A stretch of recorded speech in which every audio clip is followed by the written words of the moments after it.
হয় আলী আব্বাসের শেষ মুহূর্তটা।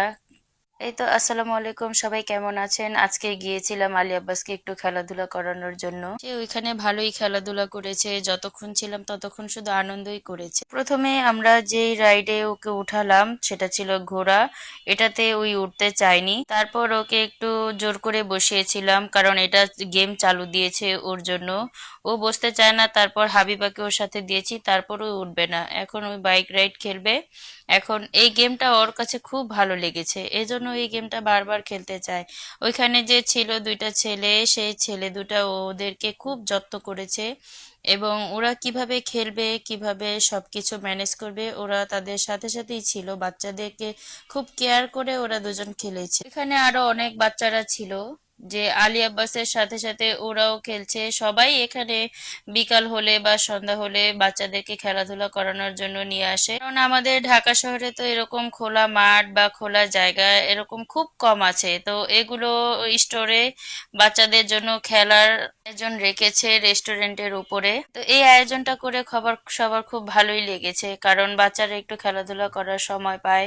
এখন বাসায় থাকতে থাকতে বোরিং হয়ে যায়, এজন্য ওদেরকে খেলাধুলা করানোর একটা সুযোগ বা সময় দিতে খুব একটা কষ্ট হয় না এগুলো স্টোর হওয়ার পর। এই যে দেখেন মেয়েগুলো খেলা খেলে পুতুল জিতেছে, এইটাই হচ্ছে কারণ ওরা অনেকগুলো পুতুল জিতেছে খেলে। এখন আলী আব্বাসও ওই গেমটা অনেকবার খেলেছে কিন্তু ও একটাও পুতুল পায়নি। তারপরে আবারও খেলার ভিতরে লেগেছে, অন্যদিকে ধ্যান চলে গিয়েছে। এখন এটার ভিতরে ওই অনেক ভয় পেয়েছে, তারপর হাবিবা ওকে আবার এখানে নিয়ে এসেছে।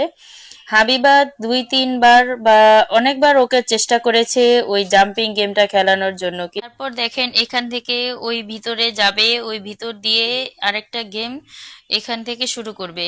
আমি জানেন এটা বুঝিনি যে এখানে কোন জায়গা দিয়ে যাবে বা কি করবে।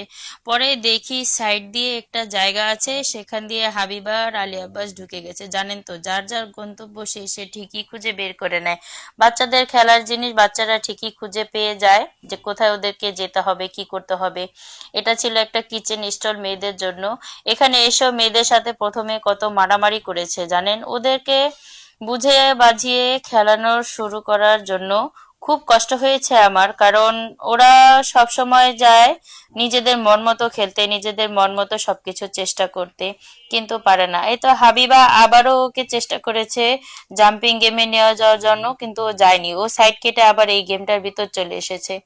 তারপর দেখবেন অবশেষে হাবিবা একবার মুহূর্তে সফল হয়েই গেছে। এখন এখান থেকে ওকে একটুখানি এভাবে ভুলিয়ে ভালিয়ে তারপর নিয়ে যাবে জাম্পিং গেমের ভিতরে। এটাও খেলতে পারে না ও, তারপরও হাবিবা ওকে হেল্প করছে কত কষ্ট করে দেখেন। তারপর এখানে ও আর খেলবে না কারণ ও এটা পারে না। এই তো জাম্পিং গেমের ভিতরে ঢুকাইছে, নাও এখন লাফালাফি করো।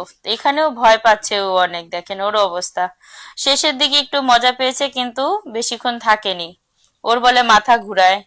এই তো ওর কান্না শুরু হয়ে যাবে, এখন এখান থেকে যেতে চাচ্ছে না। মেয়েরাও আমাদের সাথে যাচ্ছে, তো ওদের হাতে পুতুল দেখে ওর মাথা নষ্ট হয়ে গেছে। এখন ওই পুতুলের জন্যই কান্না করছে, এখান থেকে যাবে না। কত কষ্ট করে বেলুন কিনে দিয়ে মানিয়েছি। তো বাই বাই, সবাই ভালো থাকবেন, আল্লাহ হাফেজ।